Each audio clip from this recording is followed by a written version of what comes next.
Shalom Pak Rudi dan teman-teman sekalian. Saya Riko bersama dengan Andreas Christian, Andreas Jadi, Grace Melan, dan Yabes. Pada kesempatan kali ini akan memaparkan pandangan kami dalam relevansi wawasan dunia Kristen dalam jurusan kami, yaitu Teknik Sipil.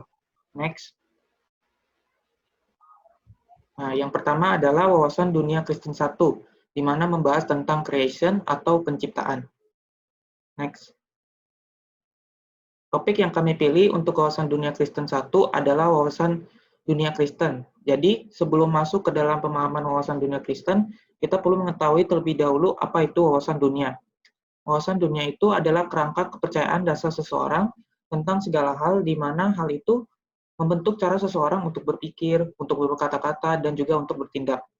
Nah, untuk disebut sebagai wawasan dunia, maka suatu pandangan ini harus memiliki elemen-elemen wawasan dunia tersebut. Yang pertama itu adalah pandangan teologis atau pandangan tentang Allah. Pandangan ini berisi tentang apa itu Allah, itu nyata, ada berapa sifatnya, dan apakah ia personal atau impersonal. Terus yang kedua adalah pandangan metafisik atau pandangan tentang realitas ultimat. Pandangan ini berisi tentang penciptaan alam semesta, bagaimana awalnya, dan apa yang mendasarinya, dan juga berbicara tentang apakah ada yang bertentangan dengan hukum alam. Yang ketiga adalah pandangan epistemologis atau tentang pengetahuan, yaitu tentang apakah itu pengetahuan, dari mana datangnya, bagaimana cara mendapatkannya, apa sifatnya, dan hubungan pengetahuan manusia dengan Allah. Lalu yang keempat adalah pandangan tentang aksiologis atau etika. Nah, ini berbicara mengenai apa itu standar moral, apa sifatnya, dan siapa yang menyusunnya. Dan yang terakhir adalah pandangan antropologi atau pandangan tentang manusia. Hal ini berbicara tentang natur manusia, sifat manusia, kehidupan manusia, dan kemana manusia pergi setelah kematian. Lalu kita akan melihat melalui wawasan dunia Kristen. Next. Nah, sebagai orang percaya, maka kita akan memiliki wawasan dunia Kristen yang memiliki keunikannya sendiri. Jadi berdasarkan wawasan dunia Kristen, yang pertama itu adalah pandangan teologis yang kita miliki adalah percaya hanya ada satu Allah yang sifatnya trinitarian, yang mempunyai nama, sifat yang dikomunikasikan dan juga ada yang tidak dikomunikasikan, dan memiliki ketetapan. Yang kedua, pandangan metafisik yang orang percaya miliki adalah bahwa tidak ada yang eksis sebelum penciptaan, kecuali Allah. Allah menciptakan semuanya dari yang tidak ada, dan semua ciptaannya bergantung kepadanya. Yang ketiga, pandangan epistemologis yang orang percaya miliki itu adalah percaya kepada pernyataan Allah sehingga kita manusia dapat mengenal Allah. Kita percaya bahwa Allah yang menciptakan segalanya dan kita sebagai manusia adalah ciptaan yang imago Dei atau dicipta sesuai gambar dan rupa Allah. Sehingga pengetahuan itu berasal dari Allah. Yang keempat adalah pandangan etika. Yang orang percaya miliki adalah Allah merupakan dasar dari segala hukum dan ia merupakan hakimnya. Kita manusia yang dicipta sesuai gambar dan rupa Allah merupakan makhluk yang bermoral. Tetapi dosa telah merusak gambar dan rupa Allah itu. Yang terakhir tentang pandangan antropologi, di mana orang percaya manusia dicipta sesuai gambar dan rupa Allah. Tujuannya adalah untuk memuliakan dan menikmati Allah, serta mengerjakan mandat budaya. Tapi manusia berdosa, lalu pada akhirnya Allah menyelamatkan kita dari dosa melalui penebusan Kristus. Lalu apa kaitannya dengan jurusan teknik sipil? Jadi karena kita adalah orang percaya dan juga bergelut dalam dunia teknik sipil, maka kita perlu memahami dan menanamkan wawasan dunia Kristen dalam segala pandangan kita. Tuhan sudah memberikan pengetahuan kepada kita dan kita perlu memahami bahwa itu merupakan suatu pandangan kita untuk mengerjakan mandat budaya dan memuliakannya. Sehingga tanggung jawab kita dalam dunia teknik sipil memberikan kita tugas juga sebagai orang percaya untuk berusaha yang terbaik melalui kemampuan kita bagi kemuliaan Tuhan dan melayani sesama yang sama-sama juga adalah manusia yang terbatas. Karena kita memiliki pandangan dalam wawasan dunia Kristen bahwa kita memiliki Tuhan yang memiliki ketetapan yang baik terhadap kehidupan manusia dan memegang kendali terhadap segalanya. Next. Yang kedua, mengenai wawasan dunia Kristen 2. Nah, di WDK 2 ini kita belajar mengenai Paul dan redemption. Next slide. Next. Untuk materi WDK 2 yang kami pilih di sini adalah mengenai peran Roh Kudus. Nah, sebelum menjelaskan tentang peran Roh Kudus, saya akan menjelaskan sedikit tentang dosa. Jadi dosa ini menunjukkan adanya guilt dan pollution. Dan guilt ini sendiri hanya dapat dihilangkan melalui Yesus Kristus. Nah, setelah Yesus Kristus melakukan pengorbanan di atas kayu salib, maka manusia mendapatkan pembenaran. Nah, untuk pollution sendiri hanya bisa dihilangkan melalui pengudusan, yaitu karya dari Roh Kudus. Nah, ketika seorang manusia hidup di dalam pimpinan Roh Kudus dan hidup oleh kekuatan Roh Kudus, maka dia akan menghasilkan buah-buah roh. Nah, buah-buah roh itu sendiri ada 9, yaitu kasih, sukacita, damai sejahtera, dan lain-lain. Nah, apabila seorang manusia dapat menunjukkan buah-buah roh dalam hidupnya, maka kita dapat melihat bahwa dia dipimpin oleh Roh Kudus. Nah, namun sayangnya tidak semua orang percaya itu bisa selalu dipenuhi oleh Roh Kudus. Nah, untuk sarana pengudusan sendiri itu ada 2, yaitu ada firman Tuhan dan iman. Nah, dalam Yohanes 17 ayat 17 dikatakan bahwa kuduskanlah mereka dalam kebenaran. Nah, jadi bagaimana kita dikuduskan melalui firman Tuhan, yaitu dengan cara membaca, merenungkan, dan melakukannya dalam kehidupan kita sehari-hari. Nah, untuk sarana yang kedua yaitu iman. Dengan memiliki iman, maka kita akan terus berpegang pada Roh Kudus. Next slide. Apa kaitannya dengan jurusan teknik sipil? Kita lihat di dunia konstruksi itu banyak sekali godaan dan sangat berisiko besar untuk orang bisa jatuh ke dalam dosa. Nah, untuk orang percaya tidak terlepas dari dosa. Nah, oleh karena itu di sini diperlukan peran Roh Kudus. Jadi kita sebagai orang percaya harus terus berpegang pada Roh Kudus melalui firman Tuhan dan iman kita. Nah, dengan cara membaca dan merenungkan juga melakukan firman Tuhan di dalam kehidupan kita, kita dapat melatih diri kita untuk bisa melawan godaan dan risiko-risiko besar yang ada dalam konstruksi tersebut. Nah, menyadari bahwa peran teknik sipil ini menyangkut dengan nyawa manusia yang banyak, maka kita sebagai insinyur kita harus bertanggung jawab dan berada dalam tuntunan Roh Kudus, sehingga dalam mengerjakan setiap tugas dan tanggung jawab kita itu tidak membahayakan orang lain.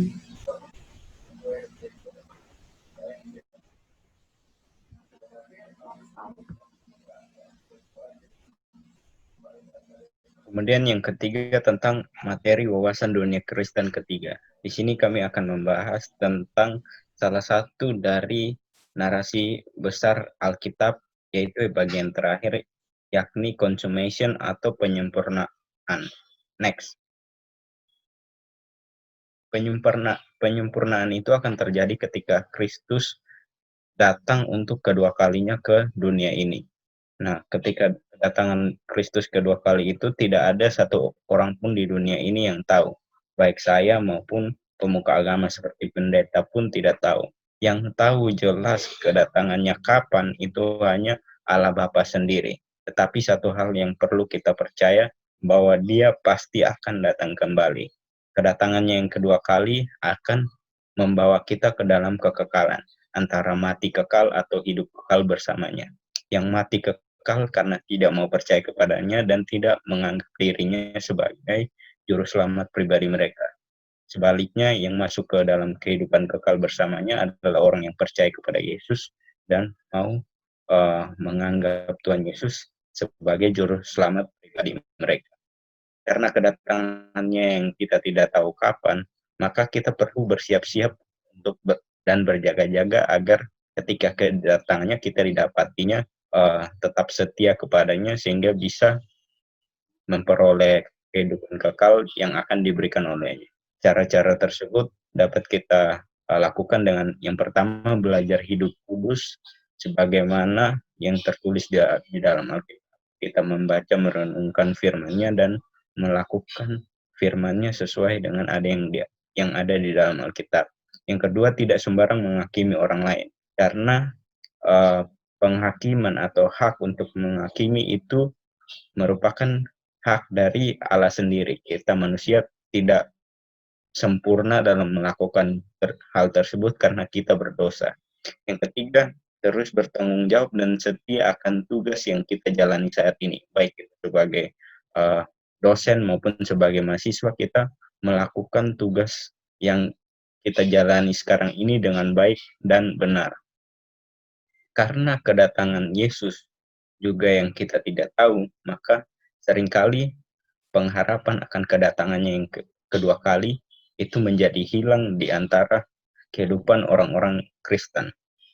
Alasan-alasannya ada beberapa, yaitu yang pertama, karena walaupun dia Kristen tapi dia bukan orang percaya. Walaupun KTP-nya Kristen tapi dia tidak benar-benar percaya bahwa Tuhan Yesus Kristus itu ialah juru selamat pribadinya. Yang kedua, menganggap kedatangan Kristus Yesus yang kedua kali masih jauh, sehingga masih ada waktu di waktu yang akan datang untuk dapat bertobat dan mulai berbalik kepada Allah. Padahal kita tidak tahu bahwa bisa saja besok adalah hari kedatangannya yang kedua kali ke dunia. Yang ketiga, karena terpengaruh paham materialisme yang mementingkan materi di atas segalanya, dan juga paham hedonisme yang mementingkan kepuasan di dalam hidup atau kesenangan di dalam hidup sebagai hal yang paling penting di dalam menjalani kehidupan. Yang keempat, karena terpengaruh juga dengan paham sekularisme.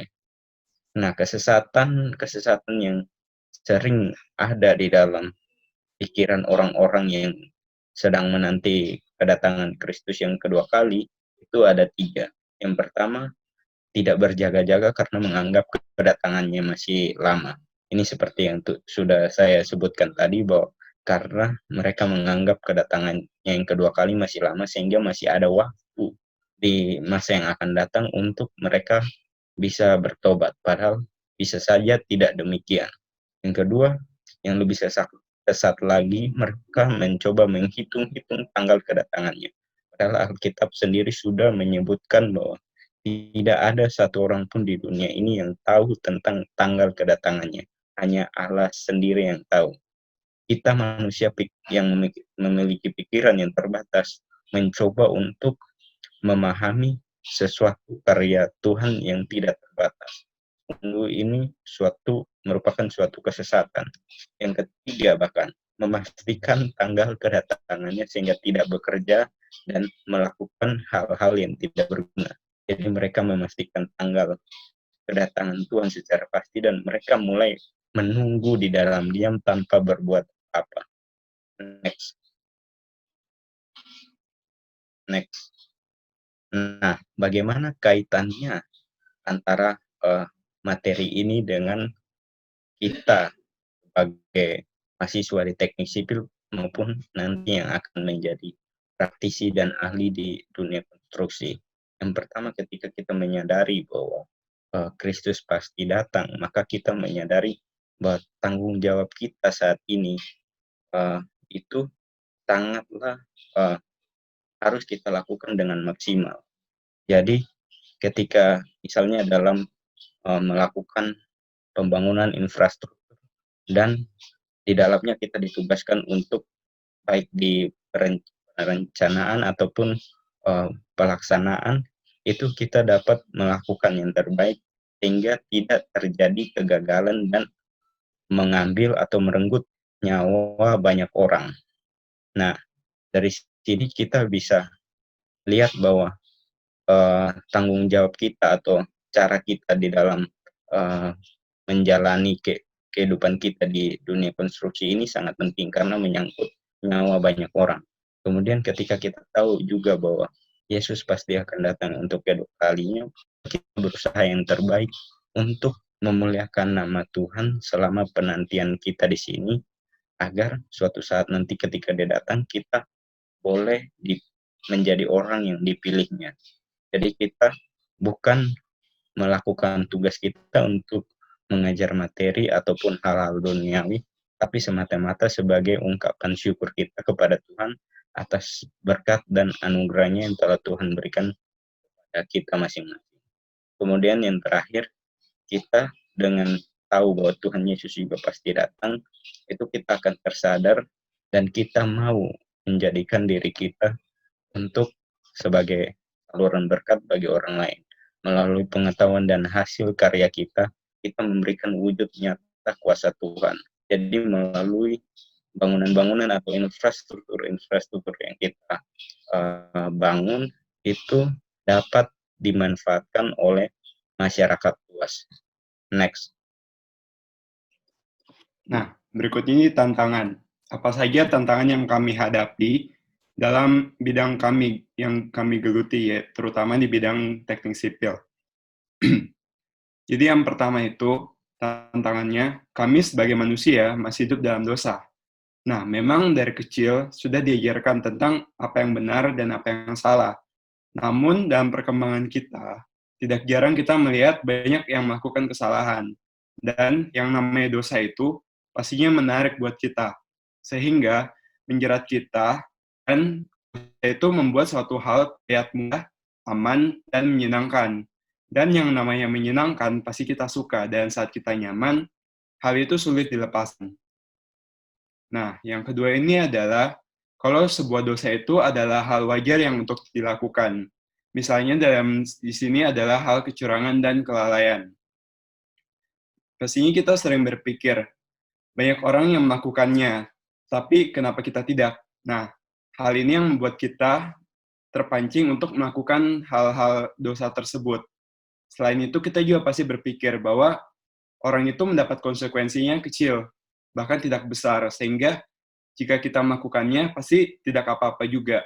Nah, selain itu, kita juga berpikir bahwa kedosaan itu sulit untuk diketahui orang lain, sehingga itu yang menambah keinginan kita untuk melakukannya. Oleh karena itu, kita pun merasa tertarik, gitu. Nah, yang ketiga ini adalah kurangnya kesadaran akan tanggung jawab yang dipegang. Nah, kenapa hal ini merupakan tantangan? Karena kita sebagai teknik sipil tidak memandang peran kita dalam dunia teknik sipil itu sebagai wujud untuk memuliakan Tuhan. Selain itu, kita juga dikuasai oleh rasa malas dan untuk disiplin, karena mengingat pangkat kita lebih tinggi daripada yang lain. Selain itu, teguran orang lain juga kita abaikan. Nah, berikutnya ini adalah toleransi dalam hal dosa terutama. Nah, ketika sebuah proyek mengalami kegagalan, tentunya ada berbagai faktor penyebabnya. Salah satunya itu adalah faktor manusianya. Nah, entah itu lalai atau disengajakan. Nah, terkadang kegagalan proyek itu menyebabkan seseorang akhirnya menghakimi orang lain secara sembarangan. Sebagai gambar dan rupa Allah, tentunya kita perlu berusaha mengetahui siapa di balik kegagalan tersebut dengan berbicara secara sebaik-baik dan mencari solusinya bersama-sama. Selain itu juga mencari alasan kenapa hal tersebut bisa terjadi. Sebab manusia tidak luput dari kesalahan. Tetapi di sini bukan berarti diri kita berkompromi terhadap dosa. Nah, ketika memang memerlukan ketegasan, kita bersikap tegas dalam menghadapi dosa itu, baik dari kita sendiri dan maupun orang lain. Tentunya tuh dalam menghadapi tantangan itu banyak itu nggak mudah bagi kita yang manusia berdosa, terutamanya orang percaya. Dari kita tuh yang percaya tentunya tuh dalam menghadapi tantangan ini ada pergumulan diri yang sangat besar. Dan seringkali tantangan itu tuh tidak bisa kita hadapi. Oleh karena itu kita memerlukan terus agar kita tuh bisa makin dewasa dalam melawan tantangan dan menjadi menuju kedewasaan rohani yang lebih dewasa, yaitu melalui disiplin rohani. Dari berbagai tantangan ini, maka itu ada beberapa hal praktis yang bisa dilakukan. Next. Salah satunya adalah berdoa dalam melakukan semua aktivitas. Dalam satu hari itu kita banyak melakukan aktivitas, tapi kita bisa mulai berdoa, minta penyertaan Tuhan untuk selalu melakukan yang dikehendakinya saat pagi hari, sebelum tidur, sebelum makan, dan juga ketika melakukan aktivitas sosial, melakukan aktivitas pekerjaan.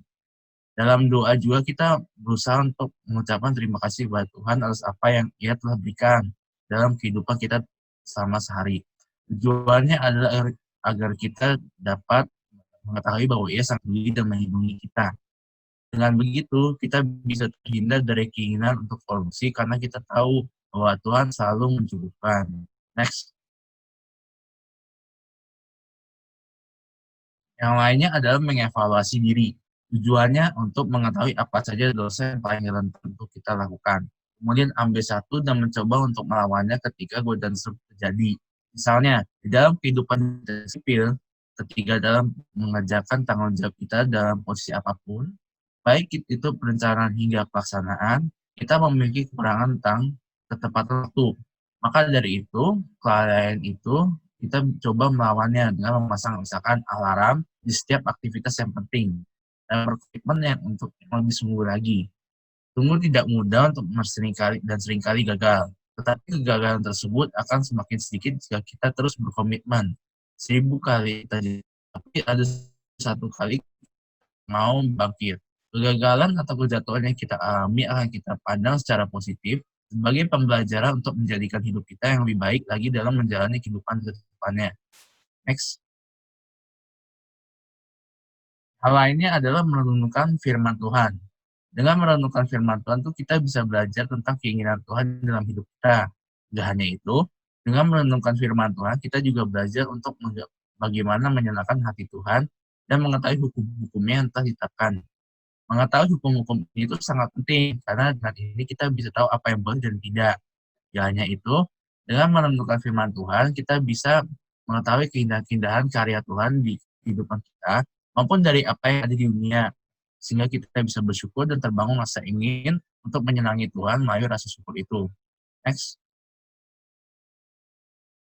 Dan yang terakhir adalah belajar mengakui kesalahan. Dari kesalahan-kesalahan kecil, misalnya nggak sengaja menjatuhkan barang orang lain, kita bisa mencoba memulai untuk mengatakan maaf, memperbaiki kesalahan kita. Dari hal-hal yang kecil tentunya akan berdampak bagi sikap kita dalam jangka yang lebih besar. Belajar mengakui kesalahan di dalam proyek merupakan hal yang sederhana, tetapi penting karena setiap orang memiliki kepentingannya masing-masing.